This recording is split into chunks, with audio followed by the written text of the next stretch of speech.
ভারতবর্ষের সম্মান যারা রক্ষা করছে, বিদেশ থেকে সম্মান গুড়িয়ে আনছে, দেশের সম্মান রক্ষা করছে, দেশের ইজ্জত সম্মান যারা বাড়াচ্ছে, সেই মহিলা কুস্তিগীরদের অভিযোগ যৌন হেনস্থার বিজেপি সংসদের বিরুদ্ধে চাঞ্চল্যকর তথ্য উঠে আসছে বেশ কয়েকদিন ধরে।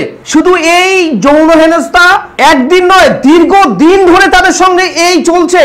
বাধ্যত তারা দিল্লির যন্তর মন্তরে গিয়ে ধর্নায় বসেছে। গতকাল রাতে তাদেরকে পুলিশ তাদের উপর আক্রমণ করেছে, অর্থাৎ সেই অভিযোগ উঠে আসছে গতকাল রাতে দিল্লিতে বৃষ্টি হয়, সেই বৃষ্টির কারণে তারা সেখানে কিছু খাট নিয়ে রাতে থাকার কথা ভাবছিল। সে সময় অমিত শাহের পুলিশ তাদেরকে মারধর করে, এরকমই অভিযোগ সারা দেশ জুড়ে চর্চা শুরু হয়েছে। কি সেই তথ্য আমি আরো একবার আপনাদের বলছি, দেখাই সরাসরি। দেশের মহিলা কুস্তিগীরদের যৌন হেনস্থার অভিযোগ ওঠে ফেডারেশনের ওই প্রধান তথা বিজেপির সাংসদ ব্রিজভূষণ শরণ সিং এর বিরুদ্ধে। সেই সাংসদ ব্রিজভূষণের গ্রেপ্তারের দাবিতে যন্তর মন্তরে ধর্নায় বসেছেন অলিম্পিক পদকজয়ী বজরং পুনিয়া, সাক্ষী মালিক।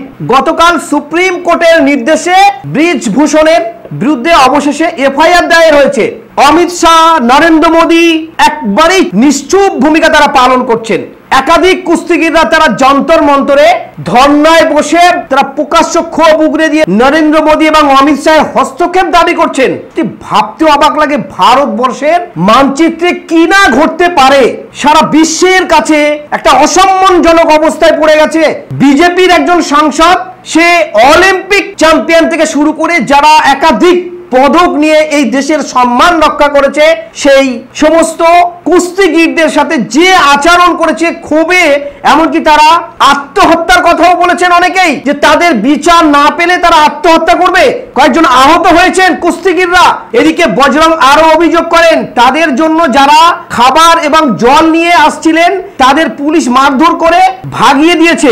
পুলিশের এহেন আচরণ দেখে অস্বস্তি বজরং। তবে বজরং পুনিয়া বলেন, পুলিশ প্রশাসন যতই নির্যাতন করুক না কেন, ন্যায় বিচার না পাওয়া পর্যন্ত আন্দোলন তারা চালিয়ে যাবে দিল্লির যন্তর মন্তরে। এদিকে অলিম্পিকে মেডেল জয়ী সাক্ষী মালিকের স্বামী তথা কুস্তিগীর বলেন, এটা ভালো যে অবশেষে এফআইআর নথিভুক্ত হয়েছে। তবে এফআইআর থেকে আমরা কি পাবো? এফআইআর কি আমাদের বিচার দেবে? কুস্তিগীরদের মুখ থেকে এই সমস্ত কথা উঠে আসছে। দিল্লি পুলিশের প্রথম দিনই এফআইআর করা উচিত ছিল। আমাদের খাতা কলমের লড়াই সবে শুরু হয়েছে। দেখা যাক আমাদের আইনি দল ও কোচরা কি বলে। আমাদের দাবি কুস্তিকে রাজনীতির থেকে আলাদা করতে হবে এবং আমাদের মহিলা কুস্তিগীরদের ভবিষ্যতে সুরক্ষিত রাখার ব্যবস্থা করতে হবে, এও দাবি তোলেন। সারা দেশের মানুষ কুস্তিগীর, অর্থাৎ যারা কুস্তিগীর লড়াই করে আমাদের দেশের সম্মান রক্ষা করছে, একাধিক সোনা একাধিক পদক যারা এই দেশে নিয়ে আসছে, তাদের এভাবে যৌন হেনস্থার অভিযোগ উঠে আসছে খোদ বিজেপি সংসদের বিরুদ্ধে। চুপ প্রধানমন্ত্রী নরেন্দ্র মোদী, অমিত শাহ।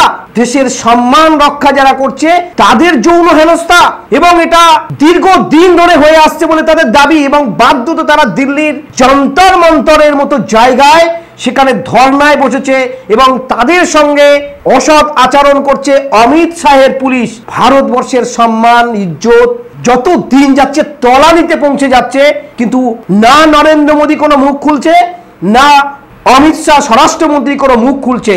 দেখা যাক কুস্তিগীরদের এই যন্তর মন্তরের কুস্তির লড়াই কোন দিকে যায়।